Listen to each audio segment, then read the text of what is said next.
So I see David T has a question here. I'm again skipping over Daniel for now because I know he's going to be a little late. So David, you're asking a question. You're saying, I asked this last month, but I had to leave the call before it answered. What should I do once I'm making excess money? Last month, after I paid all expenses, I put 12K into the business savings account because I wasn't sure what to do with it. What a fabulous question and a fabulous situation to need to consider. Okay, David, I'm coming to unmute you. Let's see. All right, David, you're unmuted on my end. Are you there? Yep, I'm here. Hey, Hi, Allison. David. Hi All there. right. Well, what a fabulous situation for you to, what a I great know. series of challenges. First world problems, right? I mean, hey, but good problems. If again, I'm using my air quote fingers here. These are good problems to be considering, and I love that you're bringing it to this call. So good on you. Yeah. So, okay. So what to do once you're making excess money? Last month, you just put it in your business savings account because you weren't sure what to do with it. Yeah, I mean, Okay. generally, Is there, and that was yeah, kind please of go ahead. that was a lot last month. Um, Yep. I'm moving offices That's soon, so I'm great. putting some money aside for that to buy new furniture. But I guess I probably shouldn't mind tell you, I have nearly $60,000 in the business savings account because Okay. just don't really know. I mean, I budgeted probably $40,000 to buy new furniture for my office and all the signs and everything like that. Yeah, I just don't know if I should put money in the savings account, if that's too much, if I should take it home. I'm very risk conservative, as you can probably guess, and just Okay. not sure if these are fluke months. Just looking for some advice as far as that Yeah. goes. It's great. It's a great question. Okay. Well, let me ask you a couple questions, David, just to help me get the lay of the land a bit more, and then maybe Yeah. I can offer some food for thought. Where are you right now in terms of, I mean, it seems like you're doing quite well. Get a little more specific for me. How many clients are you roughly engaging every month and at what average fee? Usually, I engage about 6 clients a month at a fee of 3,300, an average fee of 3,300. Okay, great. So we'll call that six a month at 3,300. And where is your desired target? Like, where do you want to be in your Do you own mean like engagement for the number? business or what I want to take home? I guess both. I'm interested in both questions.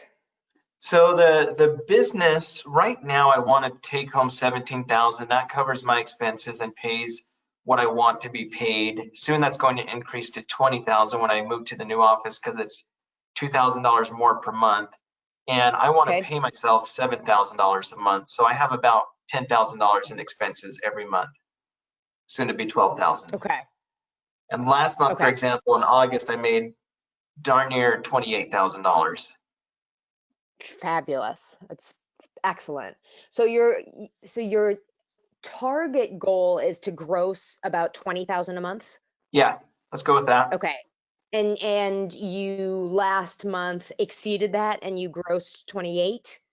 Correct. And this month I hit my monthly goal a week ago. Congratulations. You're doing fabulous, it seems, David. So well done.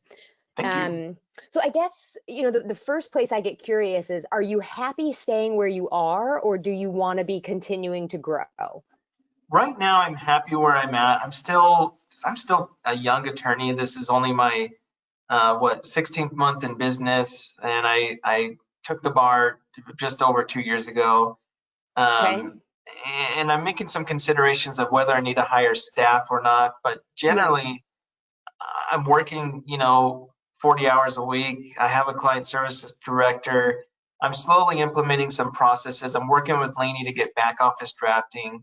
Might do something like Accelerate. I'm just slowly implementing some changes to help free up my time. But generally, I'm happy with where Yep. I'm at.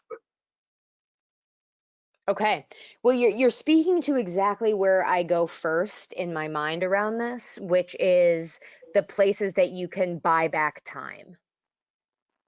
Yeah, So it sounds like that's on your mind too, like whether that's staff and, again, staff can mean a lot of different things. Staff could mean a full-time client services director. It could also mean, 3 hour a month virtual assistant that just does your weekly newsletter, right? There's a whole gamut in there. Yep. There's infrastructure and systems, which can also free up your time. You mentioned Accelerator as a great option for that. That's some of where I go in my mind in terms of like where you would want to be investing next. Do you have a desire to make the same amount of money but be working less than 40 hours a week? No, right now I'm the breadwinner. I don't mind working 40 hours a week. That's less time with the kids. Don't tell my wife that, Yeah. but you know what I mean. I mean, it just Yep. feels like, yeah, I should be working. If anything, I'd be interested in working the same amount of hours, but making more. Yeah, right. Well, that's kind of a similar thing, and I think in a way with some of what we're talking about, right? Because if you want to be working the same amount of hours but making more, some of where this, excess money could be going into is the things that could be freeing you up so that you're just engaging more clients but spending the same amount of time.